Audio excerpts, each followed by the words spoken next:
विदेशी राजनयिकों के जम्मू कश्मीर के 2 दिवसीय दौरे के बाद यूरोपीय यूनियन ने शुक्रवार को कहा कि उसने जम्मू कश्मीर में जिला परिषद चुनाव और 4G इंटरनेट सेवाओं की बहाली जैसे हाल में उठाए गए कदमों का संज्ञान लिया है और उम्मीद है कि विधानसभा चुनाव कराने सहित अन्य कदम जल्द उठाए जाएंगे। जम्मू कश्मीर में केंद्र सरकार द्वारा हालिया कदम उठाए जाने के बाद यूरोपीय यूनियन के अधिकारियों ने कहा, हम विधानसभा चुनाव कराने समेत राजनीतिक और आर्थिक क्षेत्र में उठाए जाने वाले कई अन्य महत्वपूर्ण कदमों का इंतजार कर रहे हैं। उन्होंने कहा कि ऑनलाइन और ऑफलाइन अभिव्यक्ति की स्वतंत्रता का अधिकार लोकतंत्र के लिए महत्वपूर्ण मूल्य है। अधिकारी ने आगे बताया कि हम इस मामले में भारत के साथ बातचीत जारी रखने के लिए तत्पर है। यूरोपीय यूनियन के राजनयिकों के अलावा दौरे में Belgium, Estonia, Finland, France, Italy, Ireland, Netherlands, Portugal, Spain और स्वीडन के राजदूत भी शामिल थे। शेष राजदूत Bangladesh, Brazil, Chile, Cuba, Ghana, Kyrgyz गणराज्य और मलेशिया जैसे विभिन्न देशों से थे। केंद्र सरकार ने कहा है कि परिसीमन प्रक्रिया पूरी होने के बाद जम्मू और कश्मीर में चुनाव होंगे। पिछले साल के अपने स्वतंत्रता दिवस के संबोधन में प्रधानमंत्री नरेंद्र मोदी ने कहा था, जैसे ही परिसीमन प्रक्रिया समाप्त हो जाएगी, भविष्य में जम्मू कश्मीर में चुनाव होंगे ताकि केंद्र शासित प्रदेश की अपनी सरकार हो जो नए जोश के साथ विकास कार्य कर सके। गुरुवार को समाप्त हुई 2 दिवसीय यात्रा पर बोलते हुए कुछ राजनयिकों ने नाम न छापने की शर्त पर बताया कि मूल्यांकन करने के लिए ये यात्रा बहुत संक्षिप्त थी, हालांकि स्थिति में सुधार के संकेत मिले हैं।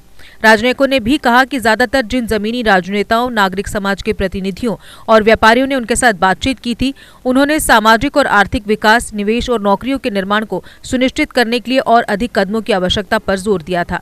आपको बता दें कि विदेश मंत्रालय ने बृहस्पतिवार को संयुक्त राष्ट्र के मानवाधिकार विशेषज्ञों द्वारा जम्मू और कश्मीर में मुसलमानों के राजनीतिक और धार्मिक अधिकारों के बारे में व्यक्त की गई चिंताओं की आलोचना करते हुए उनकी टिप्पणियों को घृणित, जल्दबाजी में निकाला गया निष्कर्ष और गलत मान्यताओं पर आधारित करार दिया था। संयुक्त राष्ट्र मानवाधिकार परिषद के 2 विशेषज्ञों ने चेतावनी दी कि जम्मू और कश्मीर में 2019 के संवैधानिक परिवर्तन मुसलमानों और अन्य अल्पसंख्यकों की राजनीतिक भागीदारी को कम कर सकते हैं और रोजगार और भूमि स्वामित्व में संभावित भेदभाव की अगुवाई कर सकते हैं।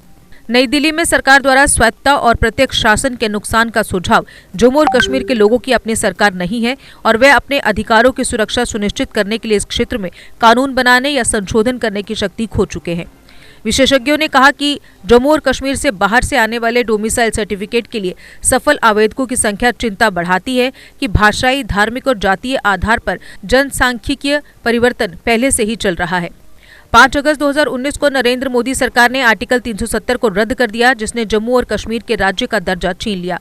इसके अलावा संविधान को छीन लिया गया और भूमि और नौकरियों पर विरासत में मिली सुरक्षा को हटा दिया। किसी भी सार्वजनिक विरोध को विफल करने के लिए अधिकारियों ने एक सुरक्षा प्रतिबंध लगाए और कम्युनिकेशन ब्लैकआउट किया। विदेश मंत्रालय ने इस बयान की कड़ी आलोचना की है। 7 डेज सुपर स्टोर, एक कंप्लीट स्टोर जहां आपकी जरूरत का सारा सामान मिलेगा एक ही जगह में, वो भी वाजिब दामों में। टॉप ब्रांड्स की विशाल वैरायटी के साथ इस स्टोर में आपको मिलेगा grocery, FMCG, frozen food, personal care, confectionery, stationery, branded purses and bags, electric items, electronic gadgets, toys, crockery. तो देर किस बात की, आज ही आए 7 डेज सुपर स्टोर और करें स्मार्ट प्रोडक्ट्स की स्मार्ट शॉपिंग, वो भी एक ही स्टोर में। हमारा पता है 7 days super store, PC tower near Axis Bank, CIDCO Chowk, Bari Brahmana. Contact number 7006612876।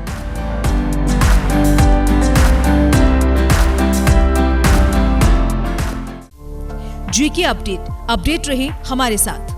अगर आप ये वीडियो YouTube पर देख रहे हैं तो हमारे YouTube चैनल को सब्सक्राइब करें और बेल आइकन को क्लिक करें। अगर आप ये वीडियो Facebook पर देख रहे हैं तो हमारा Facebook पेज लाइक जरूर करें। For advertisement please contact 7051091811।